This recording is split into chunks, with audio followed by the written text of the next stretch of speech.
Hey everybody, this is Perch. A few days ago, I did a video about racism in comics. And specifically, I mean racism from yesteryear, almost 80 years ago. You have a bunch of old comics, and the old comics are a product of their time, which means in the 40s and the 50s, there were things that were done that were, by today's standards, racist. But by the 40s, by the standards of the 40s and 50s, it was normal. And it's easy for us to say in 2025 that that stuff's not okay. And that's completely fair for content in 2025. But we can't go back in time, and you can't change the way people feel, and you can't change the human environment, and you can't change everything that's around you. It's one of the things that I think is to me, one of kind of the litmus tests for how people are going to interact with their society is how you feel about your past. And for me at least, and there's no one right answer, but for me, you can't change the past, nor did you live in the past. It's very easy for me, who was born in the 70s, to make comments about what it was like to live in the 40s. But, I didn't live in the 40s. So therefore, I'm just guessing. I'm making some assumptions. I'm taking my current values and I'm looking at it in terms of what people did in the 40s. And in the 40s, we were at war. We were in a world war. If you were in the US, depending on, where you lived, you would live through a case where a army had come and bombed the shit out of a territory of yours, Hawaii, and you were worried that, armies were going to come and invade your country and take over and change your way of life. This wasn't a crazy worry. This is a legitimate worry. We were at war. And, it's very easy to, in, the 70s, the 80s, the 90s, 2025, to go, well, that wasn't a threat that we needed to worry about because we won. Well, after you've won, it's way easier to look at things and go, yeah, Superman shouldn't have, made fun of the Japanese or talked about the Germans or any of that. Yeah, I mean, he shouldn't have done that.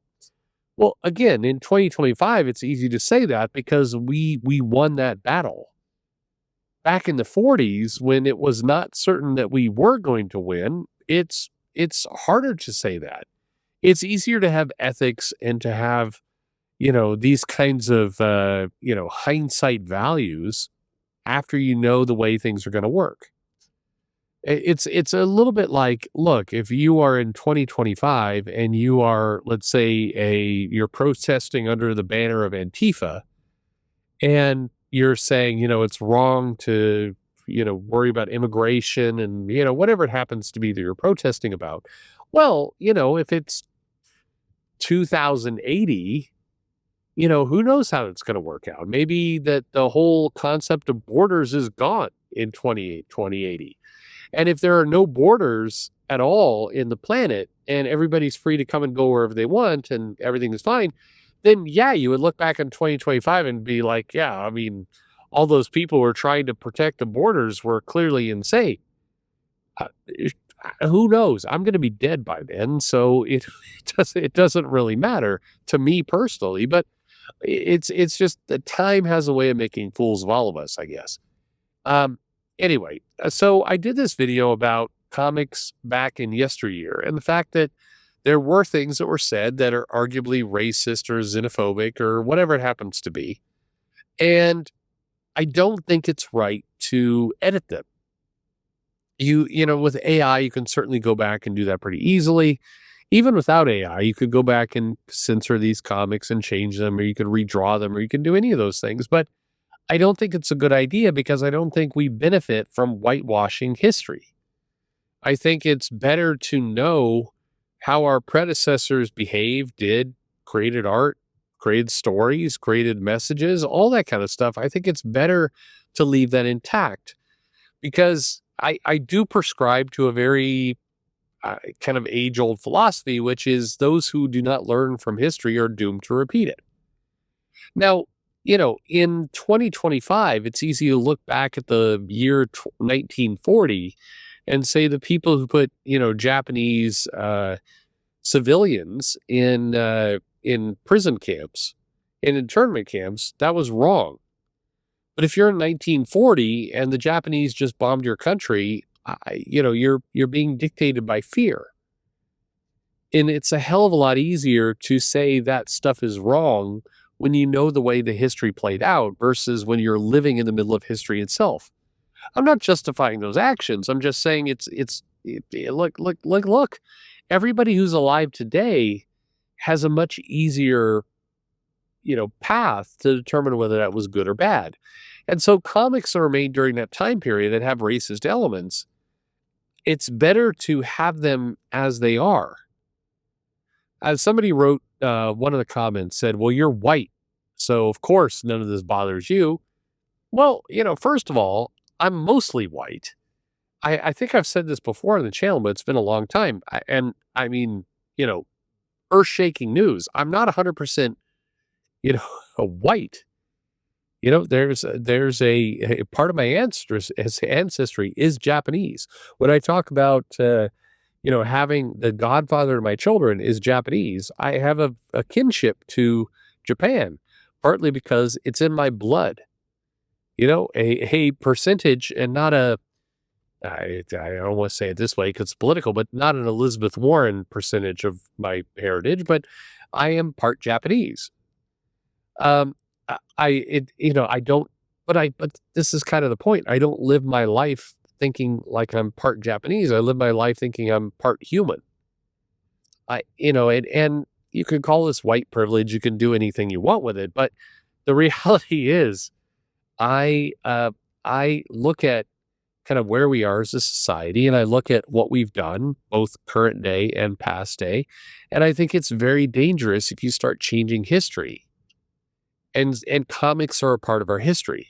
So to me, I think it is perfectly reasonable to say, if you're worried that people are going to misinterpret the comics of the past, I think you could say something along the lines of, this comic was made back in, 1944 when the world was at war. And as a result, some of the things that go on here are a product of their time. Frankly, to me, I think it's a little bit of an intelligence test. I think if people are confused by comics that were made back in the 40s having 1940s values, I mean, I just wonder, how are you reading the comic in the first place? I mean, I think that's pretty obvious that you know what's going on. But, I mean, maybe not. Hell, I live in confusing times. But to me, one of the great parts about comics is they are a bit of a time capsule. You write them, you draw them, you produce them, you publish them, you ship them into the hands of customers, and they become a moment in time. I don't think you should change that moment in time. I think it's actually quite powerful to leave that artifact the way it is. I mean, look, and I said this once to a comic writer who really got upset with me, and yeah, she's welcome to do so. I think it's fine. But the reality is, we talk about things like pronouns in comics: he, his, she, her, whatever, and right now we're kind of a little bit beyond it, but imagine that you're in 2018 and a lot of people on Twitter are putting their pronouns in their handle and everything else. Now, I want you to kind of close your eyes and pretend it's 2050. 2050, 25 years from now. Do you think pronouns are going to be a thing? Do you think people are going to be, with she, them? Do you think that that's going to occur? It's kind of a spoiler. I mentioned this back before the pandemic. So it must have been 2018, 2019. I was at San Diego Comic-Con, and I was with Heather. I should say. I was with a bunch of Marvel editors, and we were talking about pronouns, and I made the comment of, I don't think that this is going to last. I don't think that these pronouns are, I'd be surprised if 10 years people are still doing this. And the response I got was like, oh, no, of course, people care about their identity more than ever. Like this is the new norm. Like, this is how people are going to communicate. We're not actually going to say Miss Smith or Mr. Smith. We're going to say Smith, he, him. And I'm like, nah, I don't think so. I don't think so. I think this is a fad and I think it's going to go away. I'll tell you, I was with a group of 7 people, 8 people, and I was the lone. I mean, it was 7 against 1. Well, now it's 2025. I will see how it works out, but how much do you think this is still happening? How like is the pronoun still a thing? It's not dead yet, but it's close. Like nobody really talks like this anymore. When was the last time you had something where somebody is like, "My name is Jerry, he, him"? Like it's dying. And it's not dying because Donald Trump got elected president. It's dying because it was dumb. Most people would like to just be called Jerry or Susan. They don't really want to have the pronouns. They don't want to go into all that stuff. It's just kind of dumb. People were doing it because they felt pressured to do it. But actually, the full evolution, the end game of this social experiment is just for people to be accepted for who they are, whoever they are, by their name, not by weird classification. Comics are a little bit the same way. Comics that were done in the 40s, 50s, 80s, 90s, whatever it is, they're pieces of art. Art's not supposed to make you feel cozy and comfortable. Art's supposed to be just what it is. It's supposed to make you think. It's supposed to make you read. It's supposed to make you enjoy yourself. Who knows? And you're not supposed to love all art. I have a friend of mine who hates Picasso, who thinks that it's like, this guy is the biggest con artist of all time. The art is shit. He's like, I can draw better than that any day of the week. I can paint better than that. This guy is a clown. Well, that's fine. You're welcome to think that, but it doesn't change the fact that Picasso is an amazing artist. Jack Kirby is an amazing artist. Steve Ditko is an amazing artist. Comics is just art. How you feel about it is up to you. We shouldn't change art because our sensibilities change in 2025, because guess what? In 2035, we'll have changed our sensibilities again.